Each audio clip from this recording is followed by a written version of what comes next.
শাওন নিজের জীবনের বাজি রেখে তার বাবাকে বাঁচিয়ে নিয়েছে। সেটাই শাওনের প্রতি আবার তার বাবা মেয়ের ভালোবাসা বেড়ে গেছে। পিসিমণির ষড়যন্ত্র অনুযায়ী বাবা মেয়ের দূরত্ব পারে না, বাবা মেয়ে আরও কাছাকাছি আসে। অন্যদিকে দেখা যাচ্ছে যে শাওনকে স্পষ্ট জানিয়ে দিয়েছে শুভ যে আপনি মালিক আর আমি কর্মচারী।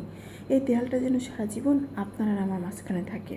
এটা বলেই শাওনকে গাড়ির পিছনে গিয়ে বসতে বলেছে।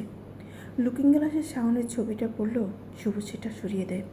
শুভ অনেক কষ্ট করে নিজেকে জায়গা থেকে সরাতে চায়। শুভ মেনটেন করতে চায় যে সে মালিক সাথে এমন কোনো সম্পর্ক তৈরি করবে না যাতে তার মালিকের কাছে সে অবিশ্বাসী হয়ে যায়।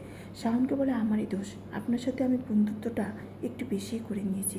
এটা নিয়ে শাওন ভীষণভাবে আপচোট, কারণ শুভ তার সাথে কেন এমনটা করেছে। শুভ তাকে ভীষণ সম্মান করে আর সে শুভকে তার একদম বেস্ট ফ্রেন্ড মনে করে। কিন্তু শুভ আজকে কেন তার থেকে ডিস্টেন্স তৈরি করলো? তারপর শাওন রাগ করে বলে, শুভ যদি আমার কাছ থেকে ডিস্টেন্স তৈরি করতে পারে আমিও পারবো। এক পর্যায়ে দেখা যায় যে শাওন অনেক জোরে জোরে পড়ছে।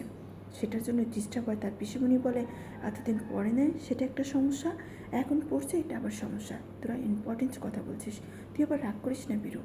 তখনই শাওনের বাবা স্পষ্ট জানিয়ে দেয়, এতদিন পরে নিয়ে এই জন্য ওকে বকা দিতাম, আর এখনও পড়ছে, ওকে যদি আমি বকা দেই তাহলে তো আরও মন খারাপ করবে, পড়াটা আর হবে না।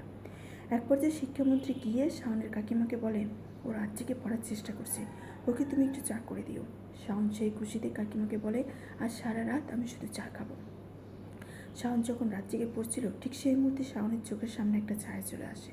শাওন সেই ছায়াকে ফলো করে ছুটে যায় তার বাবার বেডরুমে। সেখানে গিয়ে দেখে যে ঘাতক তার বাবাকে খুন করার জন্য চেষ্টা করছে। শাওন অনেক জীবনের ঝুঁকি নিয়ে তাকে বাধা দেওয়ার চেষ্টা করে। এক পর্যায়ে